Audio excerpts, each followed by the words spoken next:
Mr. President, because a breach to the obligation to punish genocide can be at issue only if genocidal acts have been committed, Myanmar purports that the Gambia's reasoning is logically flawed when it suggests that impunity is an indicator of dolus specialis, whereas it is up to the applicant to establish that genocidal acts have been committed, which suggests the existence of a very intention, or require, rather, the existence of such an intention.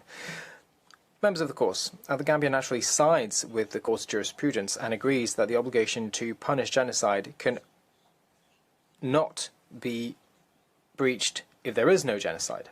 However, when the Gambia alleges that Myanmar's deliberately organized impunity of the members of its military involved in clearance operation is a key factor allowing to come with even greater certainty, were that to be necessary, to the conclusion that it possessed genocidal intent, when it says this, the Gambia's logic is certainly not flawed. Quite the contrary. Our reasoning here is common sense, just as is that of the UN's fact-finding mission, when it took it on and considered that the absence of credible criminal prosecution, not even on the basis of common law provisions, to be the seventh and final indicator of genocidal intent. Indeed, members of the court, as you know, enacting punishment is an attribute of sovereignty and a sovereign prerogative par excellence. Therefore, not to punish when there are clear reasons to take legal action undoubtedly shows the will, the intention of the highest level of the state.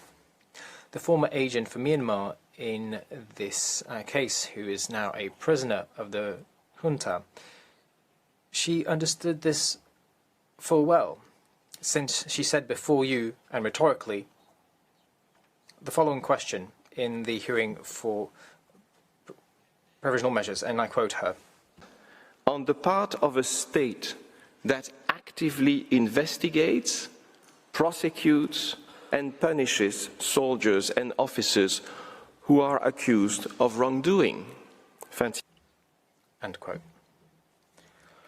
Mr. President, members of the court, the parties actually agree on the starting point of my analysis, and that is that Myanmar's constitution provides that members of the armed forces can only be subjected to legal action and punished by military courts. What's more, the Commander-in-Chief of the Armed Forces, who was also the head of state, General Min Aung Hlaing, is the supreme judicial authority within the Tatmadaw.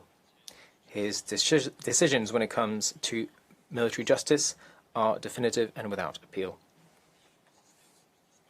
What's more, the Tatmadaw's military justice system is well organized, and once again, I quote the former agent for Myanmar.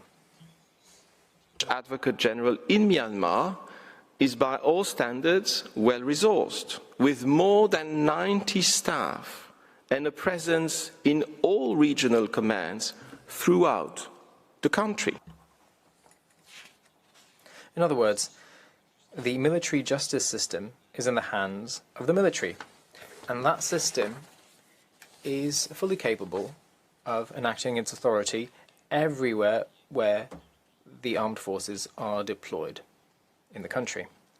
And thus, as you have just heard Ms. Alamin say, the highest-ranking magistrate of the army, Judge Advocate General Aung Hlin Due, went to northern Rakhine State in 2017, not to inquire, but to aid in the concealment of evidence of the atrocities committed against the Rohingya. Members of the course, Myanmar's setting up of a veritable impunity system which reveals its dolus specialis becomes clear when we analyze its behavior chronologically. And here I would distinguish between three periods of impunity. The first period of impunity starts during the first wave of clearance operations and continues throughout the time period between the two waves of clearance operations.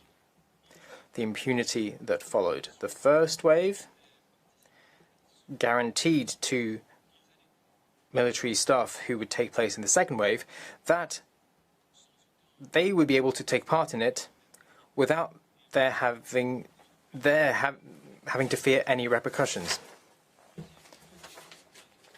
A second period of impunity started at the beginning of the second wave of the operations on the 25th of August 2017 and ran up until the institution of the present proceedings on the 11th of November 2019. Finally, there was a third period of impunity, or rather there is one. It started with the season of the court and runs up until today. Myanmar's behaviour during this last period was of course tainted by the present case, since the respondent naturally wishes to appear before you in the best possible light, whereas its fundamental position has not changed in the slightest. Mr. President, members of the Court, Myanmar does not dispute that it commissioned no inquiry and initiated no criminal prosecution against members of its security forces involved in the first wave of clearance operations while they were happening, that is to say, between October 2016 and February 2017. This impunity continued between the end of the first wave and the beginning of the second wave in August 2017. However, already during this period, by setting up so-called commissions of inquiry, which were smokescreens, Myanmar tried to put up a front for the international community, which was moved, quite rightly, by the indiscriminate violence that had been waged on the Rohingya.